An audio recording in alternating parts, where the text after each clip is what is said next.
तो दोस्तों इस वीडियो में हम लोग 302 एचजे कोड के पेपर का सॉल्यूशन देखने वाले हैं। ठीक है, तो जिनके भी जिले में ये कोड का पेपर कराया गया है सामान्य हिंदी में, तो वीडियो को पूरा देखिएगा तो देख लीजिए कि आपके कितने जो एमसीक्यू क्वेश्चन है वह सही हुए हैं। और देखिए मैंने जो आपको बताया था वही सब क्वेश्चन पेपर में आए हुए हैं।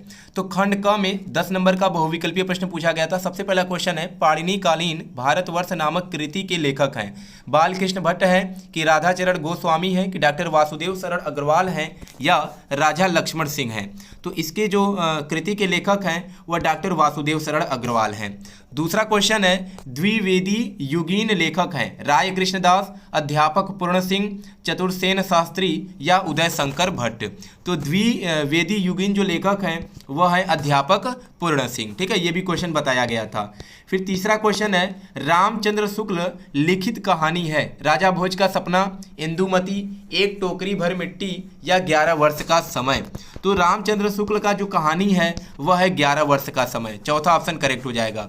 जहाज का पंछी रचना की विधा है, उपन्यास विधा की रचना है कि नाटक है कि कहानी है या आत्मकथा है। तो जहाज का जो पंछी है यह उपन्यास विधा की रचना है। ठीक है, पहला ऑप्शन करेक्ट हो जाएगा।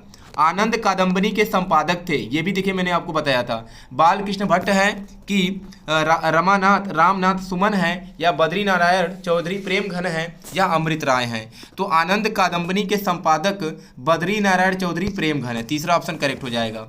फिर दूसरे का पहला है, निज भाषा उन्नति अहै सब उन्नति को मूल, यह कथन किसका है? महावीर प्रसाद द्विवेदी का है कि बाल मुकुंद गुप्त का है या वियोगी हरि का है या भारतेंदु हरिश्चंद्र का है। तो यह जो रचना है या एक कथन है यह भारतेंदु हरिश्चंद्र जी का है।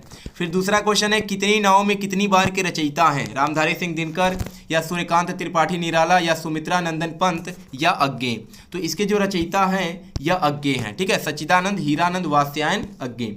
छायावादीन युगीन कवि हैं अयोध्या सिंह उपाध्याय, हरिओद, प्रताप नारायण मिश्र, जयशंकर प्रसाद या श्रीधर पाठक। तो छाया जो वाद युगीन कवि हैं यह जयशंकर प्रसाद है। ये मैं आपको बहुत बार बताया था कि छायावाद के कवियों का नाम आपको पता कर लेना है क्योंकि पेपर में हर साल पूछे जाते हैं।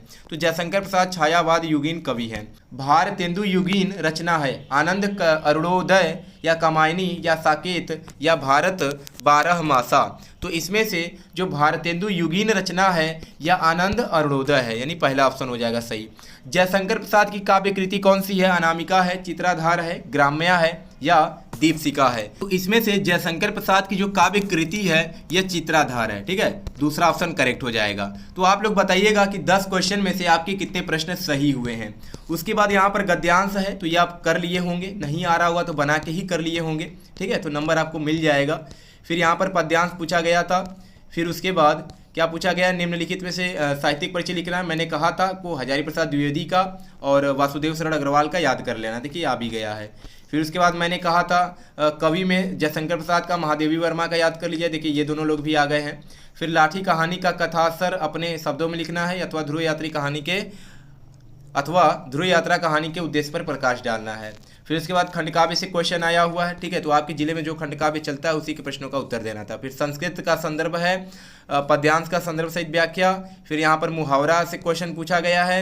फिर उसके बाद एक अपठित क्या दिया गया? यहाँ पर पद्यांश दिया गया और इस पर आधारित प्रश्न है।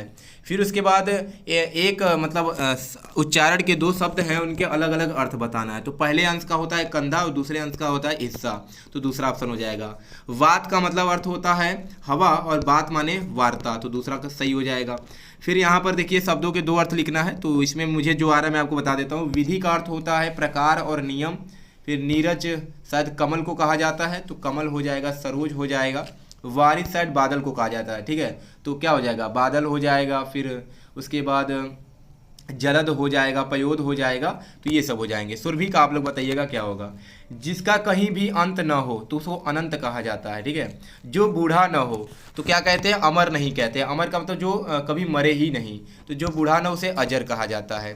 फिर यहाँ पर वाक्यों को शुद्ध करके लिखना है। मीरा कृष्ण भक्त कवित्री हैं।